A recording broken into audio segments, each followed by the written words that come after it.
In April of 1789, a small wooden boat drifted through the vast Pacific. It was only 23 feet long and packed with 18 starving men.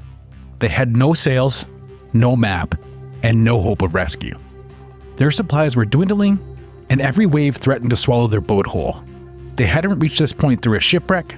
They'd been cast out by their own crew, left to survive with almost nothing. What followed was a 3,600-mile fight for survival, one that would change the course of history. So, let's dive into it. Just 2 years earlier, in 1787, the Bounty had left England on what was meant to be a simple scientific mission: to collect breadfruit plants from Tahiti and to deliver them to plantations in the Caribbean. The goal was profit disguised as progress, a cheap, abundant food source for enslaved laborers on Britain's plantations. The ship itself was small, a former merchant vessel only 90 feet long. The men lived shoulder to shoulder in this small ship, among barrels and hundreds of potted breadfruit trees that demanded constant watering. It didn't take long before tempers ran short. Command of the mission fell to Captain William Bligh, a gifted navigator who once sailed under Captain Cook. He was brilliant, disciplined, but utterly relentless. He ruled through precision rather than cruelty. This precision can feel like a punishment. Captain Bligh actually saw handing out punishments as a failure. In one instance, when two sailors, Thomas Hall and Matthew Quintal, neglected their duties and allowed tools to rust in salt air, Bligh had them publicly flogged before the crew. It was a standard Navy discipline, not that unusual for the era. The lash was less about pain than power. It was a warning to state that Bligh alone commanded this vessel. But after this punishment, the men on the vessel would see Bligh differently. His second in command, Fletcher Christian, was everything that Bligh was not. He was young, refined, and quietly admired by the men. He began the voyage devoted to his captain, but months at sea have a way of wearing down admiration. The weeks blurred into months, and the tedious chores that were handled by Bligh started to create resentment among the crew. Being forced to count rations or time watches down to the second just wasn't sitting well with them. And by the time the Bounty finally reaches Tahiti, a world of warmth, abundance, and freedom met the men. Here they saw life with no punishments, no ranks, and got to enjoy freedom without Bligh constantly hovering over them. The fragile discipline that held the ship together was already beginning to crack as life on the island, as it gave the men a taste of the easy life. But soon the voyage that began as a scientific mission would collapse into one of history's most infamous acts of betrayal. Despite the building tension, the time of Tahiti felt like forgiveness. For the crew, the island was everything they had imagined. During this time, the Bounty laid anchor in the turquoise water, while hundreds of young breadfruit trees were cultivated, hardened, and made ready for transport. The men tended to the breadfruit plants under the tropical sun, mixing rich volcanic soil, watering roots with fresh stream water, and carefully transferring the fragile saplings into wooden tubs that later would fill every inch of deck space. It was slow, meticulous work, but here even the labor felt lighter. Here the islanders welcomed the Englishmen with gifts, fruit, pigs, and cloth. It didn't take long before some of the sailors to take up with women on the island and start to build huts and live among the locals. Many of the crew began to form serious relationships with some of the islanders, and some were even married under local custom. There was certainly no rush among these guys to return to sea. But Bligh saw Tahiti differently. To him, this paradise was poison. Every day spent on shore meant discipline was slowly eroding. His journals from the island grew sharper. There was complaints of his men's lateness, negligence, and in his words, he was worrying about the fondness for the native customs. By the time Bligh finally ordered the men to sail, very few actually wanted to go. They were not just leaving comfort, but connection with women and a life that had begun to feel more real than the one waiting back in England. And unfortunately, they also knew what waited them instead: another year of confinement under a captain who saw affection as weakness and discipline as paramount to anything else. Not long after departure, Bligh noticed several coconuts missing from one of his personal stores. He became furious and he summoned the crew to the deck. He demanded an explanation immediately. When no one confessed, his anger turned towards his second-in-command, Fletcher Christian, the one man he trusted the most. In front of everyone, Bligh accused him of theft and immediately stripped him of dignity and cut the crew's rations. Christian just stood there in silence, humiliated before the men who once admired him. That night, he was heard to mutter, "I'd rather face the sea than your tongue." And from that moment on, the thought of mutiny, which was once unthinkable, began to take shape. In the days after the coconut incident, it was said that Christian withdrew into silence. In his mind, his loyalty was already gone, replaced by nothing but exhaustion and despair. By late April, he began speaking quietly to a few trusted men who, like him, couldn't face another year under Bligh. They spoke in whispers about taking the ship and turning it back to Tahiti. To them, it wasn't treason, it was escape and survival. At dawn, on April 28, 1789, the ship rocked gently on the calm seas. Then, footsteps could be heard. There was the rasp of a pistol being drawn as Fletcher Christian burst into Bligh's cabin. He was shaking and pale, but determined. He muttered the words, "I'm in hell, and I can't stand it any longer." Behind him, armed sailors flooded the deck. Bligh stumbled out half-dressed, demanding to know what in the world was going on. He yelled at Christian that this is a mutiny, and Christian responded that yes, it is. Immediately, they bound Bligh's hands and forced him topside. The armed men also gathered all of Bligh's loyalists, 18 in total. They were all herded into one of the ship's launches, which was a 23-foot open boat meant for short trips, and certainly not open ocean. Into the boat with them went a few casks of water, some salted pork, a bag of bread, 6 quarts of rum, a compass, a sextant, and Bligh's watch. They had no charts and no sail. And at sunrise, ropes to the vessel were cut and the launch was pushed away. Slowly, the men had to watch the Bounty disappear over the horizon. Bligh immediately took command, and he knew leadership wouldn't be easy because the 18 men were jammed into that boat shoulder to shoulder. There was barely any room to sit, and there was nowhere to lie down. The little bit of food that they had wasn't enough to last them more than a few days. By April 30th, they sighted a small volcanic island called Tofua. Desperate for food and water, they rowed ashore under a tropical downpour. At first, the islanders greeted them with coconuts and fruit, but it wouldn't take long before the mood would shift. The crew's desperation had made them vulnerable, and unfortunately, their possessions, things like knives, nails, and bits of metal, were highly prized by the islanders. With the language differences, it didn't take long for misunderstandings to escalate quickly. Bligh described the crowd on shore as swelling in number and the aggression growing as days went on. When the men tried to leave, the islanders ended up attacking the crew with stones and clubs. The launch was surrounded, and in the chaos, one of the men, John Norton, was struck on the head and killed instantly by a blow from a stone. The rest of the crew barely escaped, rowing frantically as spears and rocks rained down on them from the cliffs. They escaped back to open water, shaken and silent. The men begged to find another island, but Bligh's voice cut through the wind. "No more islands, we have to sail for Timor." It was more than 3,600 miles away, and the men knew this was an impossible journey by open boat. But on the other hand, the alternative was almost certain death on shore. Bligh began transforming fear into structure. He divided what remained of the food into daily rations, 1 ounce of bread and a few sips of water per man. He logged positions by dead reckoning and forced himself to record bearings at dawn and dusk, gauging latitude essentially by the stars. Now, he was a skilled navigator, but navigating 3,600 miles in a small boat when the wind's pushing you essentially in every direction and you're using the stars, well, that's a big ask. There was times where, from the hunger or maybe just the stress, his hands would tremble too much, causing the readings on the sextant to be off, and they would drift off course. But by trial and repetition, the readings would grow more accurate. To further create structure, Bligh assigned roles: people to bail the boat and people to catch fish. And when tempers would flare, he would order silence across the boat. It was the beginning of a plan that might just keep them alive. But Bligh knew, underneath this fragile leadership, that any error would cost him either a loss of food, drifting off course by miles, or, in the worst case, by blood. For the remaining 17 men, or 18 including Bligh, the Pacific became an endless trial. A gray heaving void that seemed to have no edge. By the 10th day, their faces were cracked with salt, their lips were split and bleeding. The ounce of bread and water that the men would get just wasn't enough, and dehydration was setting in across the crew. They learned to wet their mouths with seawater, but spit it out before swallowing, just enough to feel moisture again without the poisoning effects of the salt. Because of the sea spray and the daily rains, the launch was constantly soaked.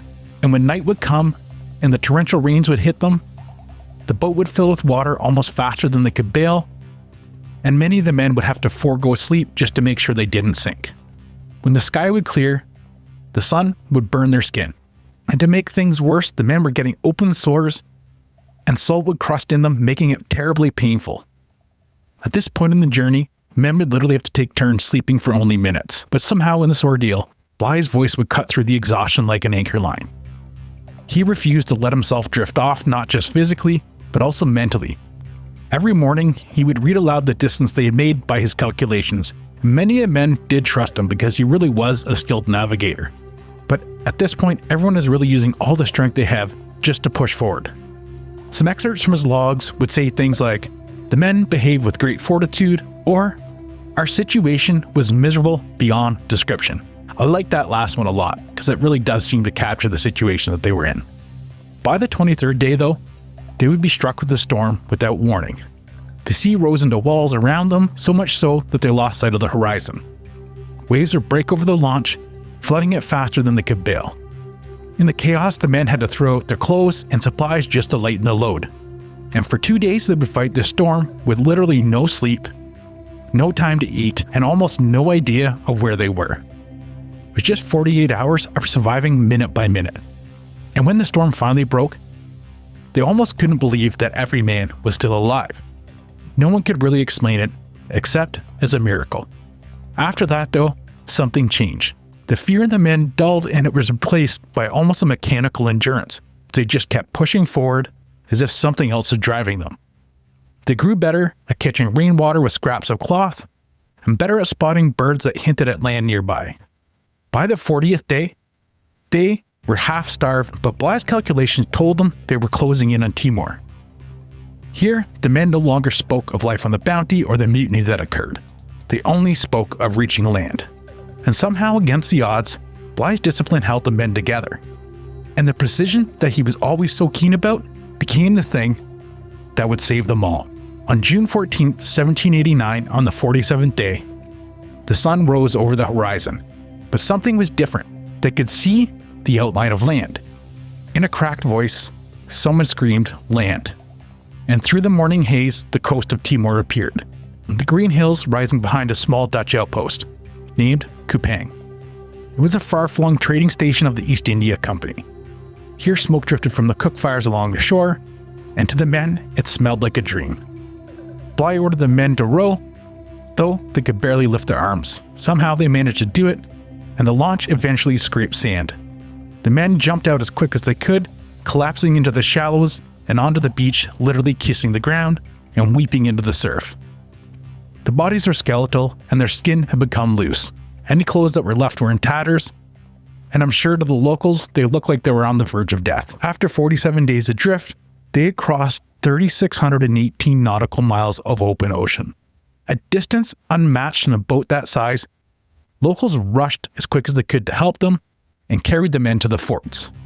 Dutch officers were stunned by their story when they heard it and could scarcely believe it was real. They fed the men broth and dried fish, and word began to spread around the port of a British captain cast adrift by his own crew. Rumors were moving faster than Bligh's boat ever had. There were tales of mutiny, murder, and a ship vanished into the Pacific. Bligh had done the impossible. He had navigated an ocean with no chart, no sail, and almost no hope. But Bligh knew that somewhere out there was still the crew of the Bounty, and he was determined to make sure that the world knew the truth. From Kupang, the recovery of the men was brief, and within weeks the Dutch had arranged passage west to Batavia, the humid capital of the Dutch East Indies. Unfortunately, as the men were setting sail to Batavia, an illness would spread throughout the colony, and of the 17 men who survived the incredible voyage at sea, another 4 would die before ever making it home. Bligh buried them quickly behind the fort walls, and they continued their journey and got aboard a Dutch ship bound for Europe. The weeks stretched into months, and storms in the Indian Ocean made the trip even longer. The trip ended up being delayed by storms, and they had to make a long detour, limping home port by port. And it was during this period when rumors started to reach Bligh. There were fragments of gossip from passing traders that some of the mutineers of the Bounty had been seen on Tahiti, telling their own story. They claimed that the crew had risen against a mad captain, that Bligh's temper had driven them to rebellion. Hearing this, he realized the battle wasn't over. His enemy still had his ship, and, to make matters worse, they were painting Bligh as this madman. Bligh finally reaches England in March of 1790, 3 years after he had set sail. He walked through the Admiralty gates with his records, intending to set the record straight. In his logbook, he had recorded everything precisely. Every punishment doled out, every ration given, and every death, all written in his own hand. His ability to navigate actually astonished the officers who read it, and the Bounty voyage was declared one of the greatest feats of seamanship in history. But outside those walls, damage had been done. The mutineers' version of events had reached London first. There was pamphlets, gossip, and dockside whispers that painted Bligh as a tyrant, the cruel captain who provoked his own mutiny. Though the Navy might have respected his position, the public preferred a myth. But the Navy, having faith in Bligh, believed his version of events and would immediately commission a ship called the HMS Pandora with 44 guns, discipline, and one very clear mission: to track down the Bounty and bring her mutineers to justice. Bligh would stay behind in London to recover, working on submitting reports and defending his past actions. But far from London and back to the time when Bligh was cast away from the Bounty, a whole other story had unfolded. I just want to say thanks for joining in today's episode. If you enjoy this historic survival content, consider subscribing or sharing it with someone you know. With that, we'll move on. Fletcher Christian had stood on the deck of the Bounty in silence. Freedom had come too suddenly, and the men had no direction. The men looked to him for leadership, but he had no map, no plan, and really no idea what to do. For weeks, the Bounty wandered aimlessly across the Pacific, a stolen ship that was essentially crewed by outlaws. Christian eventually turned the ship south towards Tubai, a remote island surrounded by reefs and inhabited by Polynesians who had never seen Europeans before. To the mutineers, it looked like refuge, fertile, defensible, and far beyond Britain's reach. They all knew if they were ever caught, they would be hung one by one. They landed in June of 1789, bringing with them supplies of livestock, tools, and even parts of the Bounty's hull to use as timber. They had actually brought with them several Tahitian men and women, some willingly and some, well, otherwise, meant to be laborers and possibly companions for the men. At first, there was an uneasy peace. There was trade with the islanders and gestures of goodwill. But slowly fear and mistrust would run rampant among the men. The mutineers built a crude fort just in case the British ever came looking. As tensions continued to rise and misunderstandings seemed to become regular, trade over small items with the locals began to rise into skirmishes, and eventually some of these skirmishes became a slaughter. The islanders resisted what they saw eventually as an invasion, while the mutineers, half mad from guilt and isolation, saw enemies in everything they touched. Christian tried to maintain control over the men, but they were too restless and divided. Some wanting to go back to Tahiti's, others were driven by paranoia or completely lost themselves into alcohol. Within weeks, the whole settlement descended into open violence. Several mutineers ended up being wounded in skirmishes with the islanders, and unfortunately would respond with more violence. There ended up being these brutal clashes that slowly broke the colony apart. Eventually, it was abandoned almost as quickly as it began. By September of 1789, the survivors re-embarked on the Bounty. The dream of a new world drowned in blood and fear. They were defeated, and eventually the Bounty limped back to Tahiti. By now, the crew was split into two. 16 men would choose to stay at Tahiti because they were tired of running, and some were already bound by marriage to Tahitian women. To ease their own guilt, many began to recast the story, painting Bligh as a tyrant and themselves as victims of his cruelty. A version, unbeknownst to them, that would soon travel farther than any of them ever could. But Fletcher Christian, haunted by what he'd done, couldn't stop looking over his shoulder. He knew that the Navy would eventually come. He was certain of it. And in late 1789, he gathered a small group, 8 mutineers, 6 Tahitian men, a dozen women, many taken against their will. They boarded the Bounty, its decks heavy with livestock and fruit, and they sailed into the open water one last time, disappearing into the Pacific, never to be seen again. But trust me when I say it doesn't end there. As I mentioned, word had got back to England about the mutineers, and they dispatched the HMS Pandora under the command of somebody named Captain Edward Edwards. He was a man also known for his rigid discipline and little mercy. His orders were simple: find the mutineers, bring them home, dead or alive. It took a year before the Pandora reached Tahiti, and by then it was March of 1792. Here, they found 14 of the original Bounty crew still living among the islanders. Some had married and built homes, even fathered children. Others were so tired that they surrendered without protest, convinced that their fate was already sealed.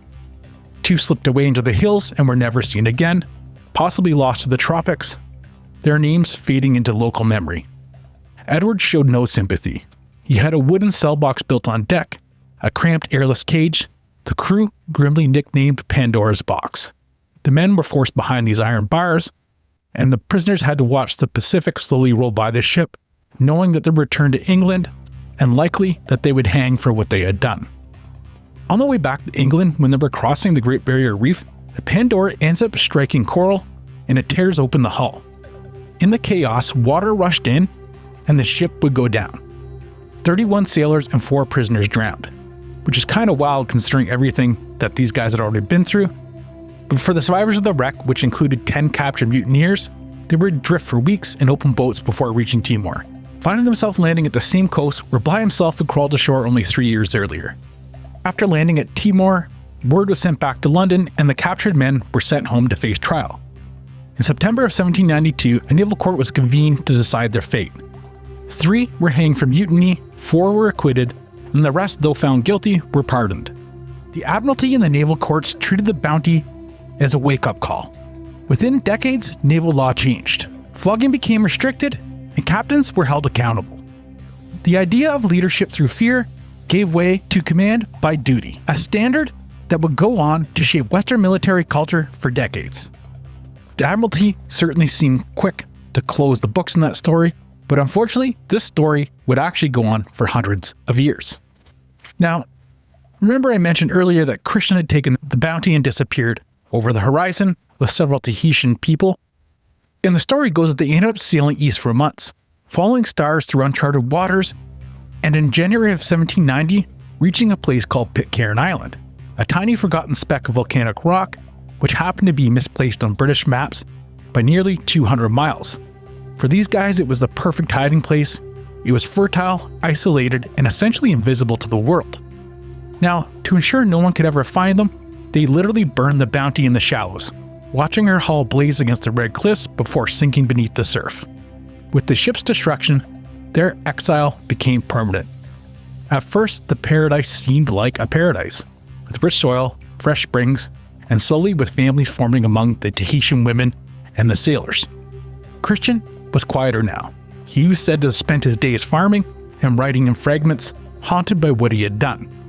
But slowly the isolation would corrode them. Tahitian men were treated as servants and they turned resentful. The mutineers would drink rum distilled from native roots. This would cause their tempers and jealousy to flare at times. Some arguments turned to bloodshed, which would be the catalyst for revenge upon revenge. And within 10 years, every single European that had landed on that island was dead except one. All the others had been either stabbed, shot, or literally driven mad. And the last man standing was a guy named John Adams, who was once a seaman like the others. Now he walked among the widows and children and he found himself a purpose. From a salvaged Bible, he taught the island survivors about religion and he taught them how to pray. He with the Tahitians would build a small colony on that island. This colony would grow over the years, and there ended up being children raised there of the mutineers and also grandchildren. By 1808, the colony was sustaining itself. And this is when an American whaler called the Topaz stumbled upon Pitcairn Island. And they discover a small and thriving village. And John Adams, the last of the mutineers by the time they were found, was a gray-haired, broad-shouldered old man who was barely alive. He welcomed the sailors ashore speaking English with his Bible close in hand. Now, I'm sure the American crew was in disbelief when they arrived on this island that was supposed to be empty to find a colony of mixed of kind of half Tahitian, half white people who were speaking now their own dialect, which was said to be like a mix of Tahitian and English. And from that ship is where the world would actually learn the fate of the Bounty itself. And for Adams himself, he was never brought in to face trial or anything. He ended up living out on that island until about 65 years old, where he died of natural causes and ended up being the last mutineer to die. And back in England, William Bligh was fighting this quiet war to regain his reputation because despite being cleared by the Navy, the public still thought of him as kind of a tyrant. He ended up even being promoted to admiral, but he still spent the rest of his life shadowed in mutiny. His men's accusations followed him into every command and every appointment, and even when he became a governor of New South Wales. He ended up dying in 1817, still defending the truth even in his written logs. And for the Bounty itself and the mutineers, their story didn't end. Even to this day, they're still descendants of the original mutineers living on Pitcairn Island. People that have a mix of the English and the Tahitians and even have their own language. The island actually remains one of the most remote communities on Earth, and its people are a testament of survival and a reminder of the cost of isolation. But whether you see Bligh as a villain or a hero, or the mutineers, the only thing I can say, it really was an incredible story, and it's an incredible thing to have happened from either side. And in the centuries that followed, the Bounty became a legend, retold in novels, songs, and movies. It had been reshaped, the story, multiple times, depending on who was telling it. And there was even a full-scale replica built of the boat in the 1960s for a movie that was being shot in Hollywood. And crazily enough, during Hurricane Sandy in 2012, the replica Bounty went down off the coast of North Carolina, and 2 of the crew were lost.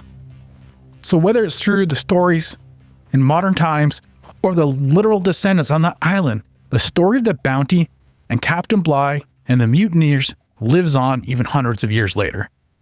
I thoroughly enjoyed learning about this story when I was researching the episode, and it absolutely fascinates me. I'll be back again in 2 weeks with another episode. Thank you.